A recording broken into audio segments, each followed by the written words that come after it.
Sebelum lanjut, jangan lupa untuk mendukung channel ini dengan menekan tombol subscribe, like, komen, dan aktifkan tombol lonceng agar tidak ketinggalan untuk konten-konten berikutnya. Bab keempat.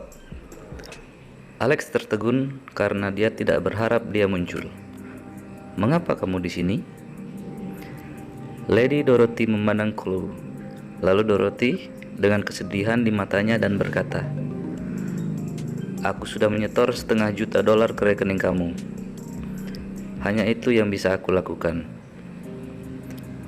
Alex terkejut. "Dari mana kamu mendapatkan uang? Apakah kamu mendapatkan dari Spark?" "Dorothy, kamu tidak bisa menerima uang itu. Apa yang akan terjadi pada kita setelah mengambil uangnya? Lagi pula, aku punya uang lebih dari yang kamu bisa. Aku bisa menangani masalah kamu juga." Dorothy menampar wajah Alex dan berkata, "Apakah 10 bulan hanya bermimpi siang hari tidak cukup bagimu? Bisakah kamu menghentikan omong kosong ini? Lupakan dan lakukan sesukamu besok. Kita akan berpisah." Setelah dia selesai berbicara, Dorothy berbalik dan meninggalkan rumah sakit. Alex mencoba mengejarnya, tetapi dihentikan oleh Chloe. Dia memiliki senyum keji di wajahnya. "Ya ampun, apa yang terjadi di sini? Mengapa sepupumu, Spark, apakah dia terlibat? Mungkinkah Dorothy ingin membantu kamu dan memutuskan untuk mendapatkan uang dengan menghabiskan malam bersama Spark? Ya ampun, ini komedi yang luar biasa." Alex menampar wajah Chloe. "Aku akan membunuhmu jika kamu terus mengatakan hal yang tidak masuk akal." "Beraninya kau menamparku," kata Chloe sambil bergegas ke arah Alex. Kepala perawat melihat apa yang sedang terjadi, bergegas dan menghentikan Chloe. "Apa yang kalian lakukan berdua? Kendalikan dirimu, Chloe. Berkelahi di rumah sakit ini, apakah kamu ingin saya memecatmu?"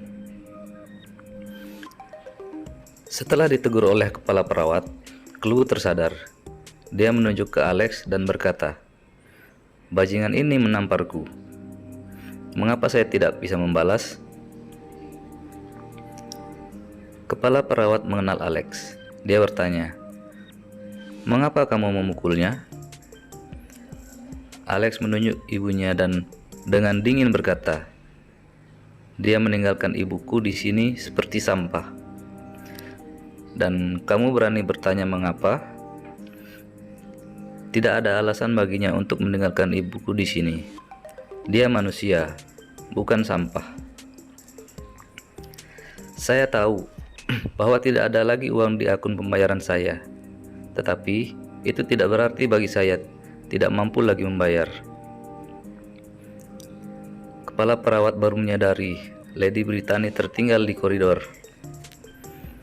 Dia sangat marah dan berteriak, "Apa yang kamu lakukan, Chloe? Siapa yang memberi kamu wewenang untuk melakukan ini? Minta maaf pada Alex dan segera kembalikan pasien ke ruang rawat inap." Chloe tidak akan berani menentang kepala perawat, jadi dia hanya bisa dengan patuh meminta maaf dan membawa Lady Brittany kembali ke ruang rawat inap. Alex kemudian pergi menemui dokter ibunya untuk mengatur operasi secepat mungkin. Dokter utama Lady Brittany adalah Dr. Cheryl, dan dia baru berusia 26 tahun. Namun, dia sudah menjadi dokter terkenal dengan rekam jejak yang bagus. Dia adalah cucu dari seorang jenius California yang terkenal, Dr. James Coney.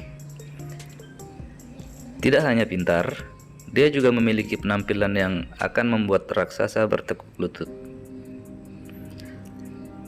Alex merasa cemas dan gelisah, tidak hanya dengan kondisi ibunya, tetapi juga masalah yang dihadapi Dorothy.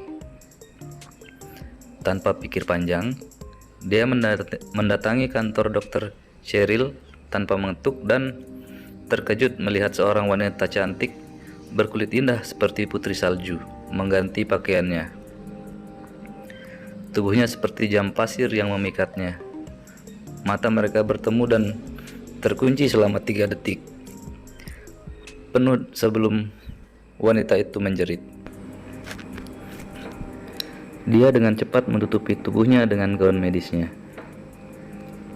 Saya sangat menyesal, Dr. Cheryl.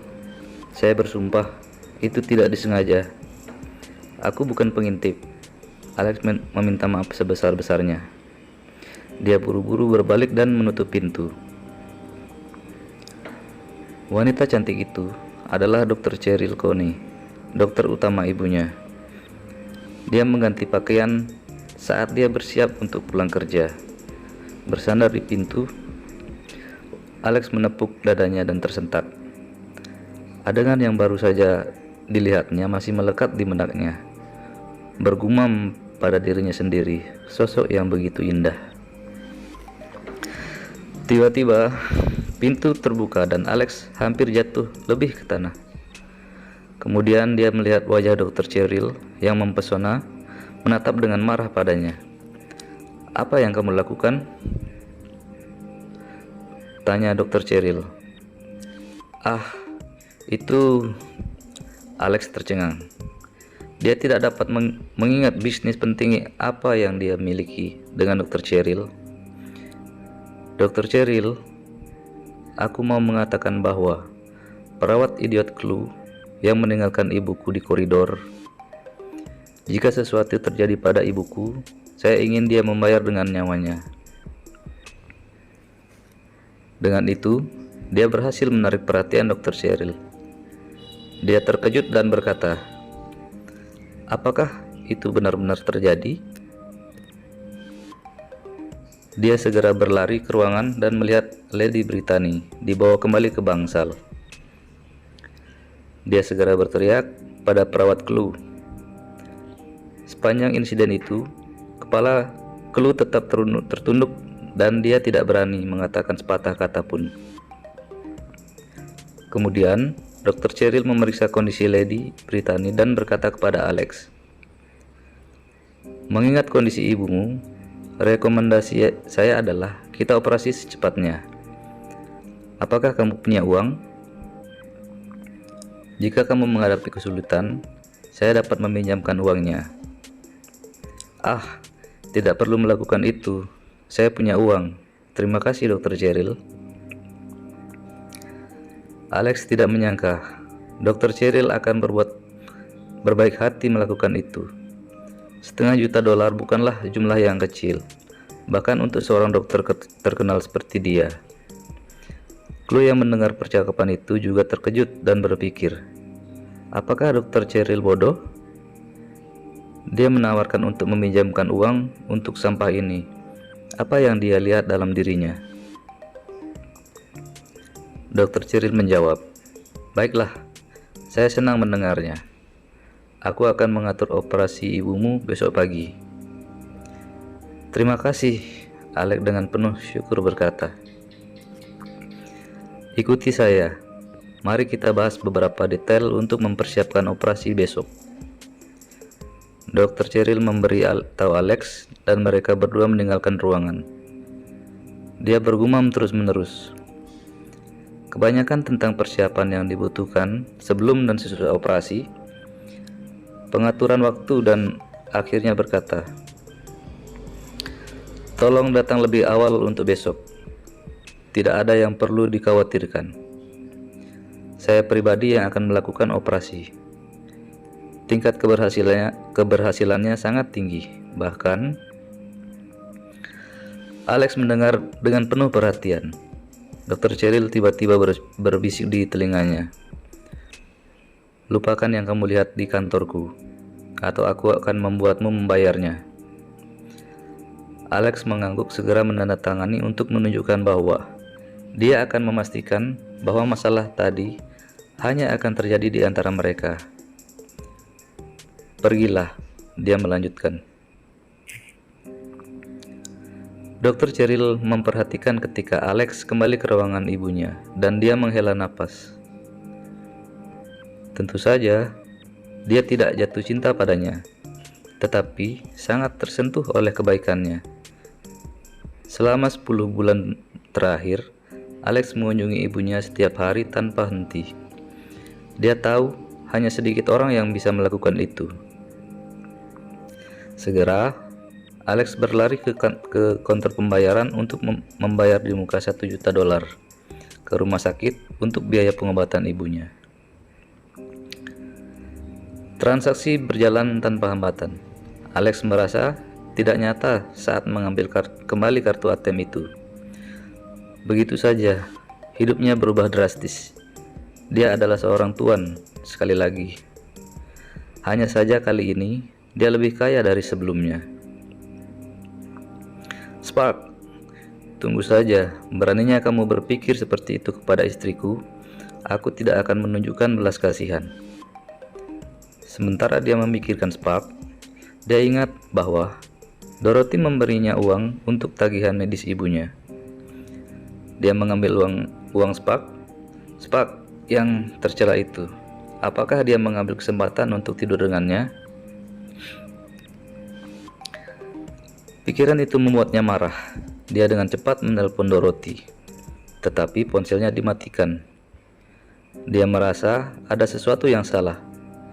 Dia segera menelpon Madam Claire.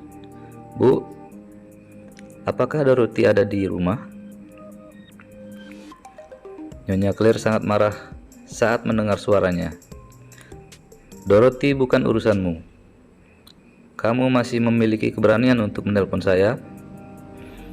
Jangan pernah mencari kami lagi dalam keadaan apapun. Bu, jangan biarkan Dorothy dan Spark bersama. Saya akan urus masalah uang serta masalah dengan Thousand Mills Conglomerate. Tolong serahkan padaku. Jangan membuat janji konyol seperti itu. Nyonya Claire dengan marah berkata, jika kamu bisa mengatasi masalah ini, babi pun bisa terbang. Biar saya perjelas. Spark adalah menantu saya. Dorothy dan Spark telah bersama. Kamu hanyalah sampah. Alex merasa otaknya meledak setelah mendengar itu. Dia merasa bingung, seolah-olah dunia berputar di bawah kakinya. Nyonya Claire telah menutup telepon. Alex merasa jiwanya telah meninggalkannya. Meskipun dia kaya sekali lagi, itu semua tidak ada artinya jika Dorothy tidak bersamanya.